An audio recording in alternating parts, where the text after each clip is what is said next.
నేను కొన్ని సంవత్సరాల క్రితం ఫిజికల్ ఫిట్నెస్ ట్రైనర్ కాబట్టి నేను నా క్లాస్ మార్నింగ్ 5:30కే 6కే మరి హైటెక్ సిటీలో క్లాస్ ఉంది. హైటెక్ సిటీ దాటి ఇంకా లోపలికి వెళ్ళాలి. వెళ్తున్నటువంటి సమయంలో హైటెక్ సిటీలో కూడా చార్మినార్లకు ఒక 4 పిల్లర్స్ ఉంటాయి, సేమ్ చార్మినార్గానే ఉంటుంది. అక్కడికి వెళ్ళేసరికి ఆ చార్మినార్ దాటి ఇలాగ వెళ్ళేసరికి సడన్గా బైక్ ఆగిపోయింది.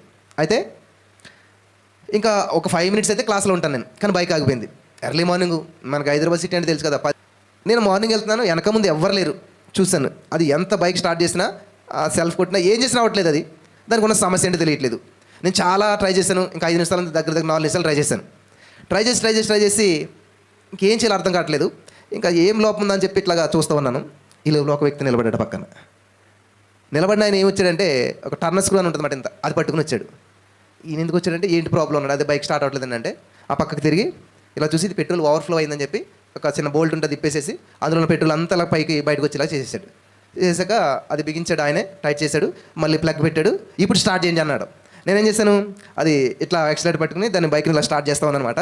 స్టార్ట్ చేస్తే ఒక దెబ్బకి స్టార్ట్ అయిపోయింది. అంతే, ఈ పెట్రోల్ ఇదంతా కారణం చెప్పి ఇలా చూస్తున్నాను. స్టార్ట్ అయిన తర్వాత మళ్ళీ ఇలా చూశాను. ఇలా చూస్తే పక్కన మనిషి లేడు. అసలు అక్కడ కనీసం నిజంగా ఒక మనిషి మనకి ఒక 1 మినిట్లో నడిచి వెళ్ళాలంటే కనీసం కనిపిస్తారు. అక్కడ నేను 1/2 కిలోమీటర్ లెక్కలో అంత ఓపెన్ ఏరియాని, ఎవరు లేరు అక్కడ, ఏ మనిషి లేడు. చూస్తే వచ్చాడు, చేశాడు, వెళ్ళిపోయాడు. ఆయన ఎందుకు వచ్చాడు, ఎలా వచ్చాడు ఏంటో కూడా తెలియదు అసలు. హల్లెలూయా. ఈ విషయం నేను ఎందుకు చెప్తానంటే నువ్వు నిజంగా గుర్తించుకొని కొన్నిసార్లు స్ట్రేంజర్ కనిపి నేను ఏం చేయాలంటే ఒక అపరిచిత వ్యక్తే ఒక దేవుని దూత. దేవుడే నీ దగ్గరకు వస్తాడు. కొన్ని పరిస్థితులను నువ్వు గుర్తించకపోవచ్చు, నువ్వు దాన్ని గ్రహించకపోవచ్చు. నా జీవితంలో ఇటువంటి అద్భుతాలు ఎన్నో జరిగాయి.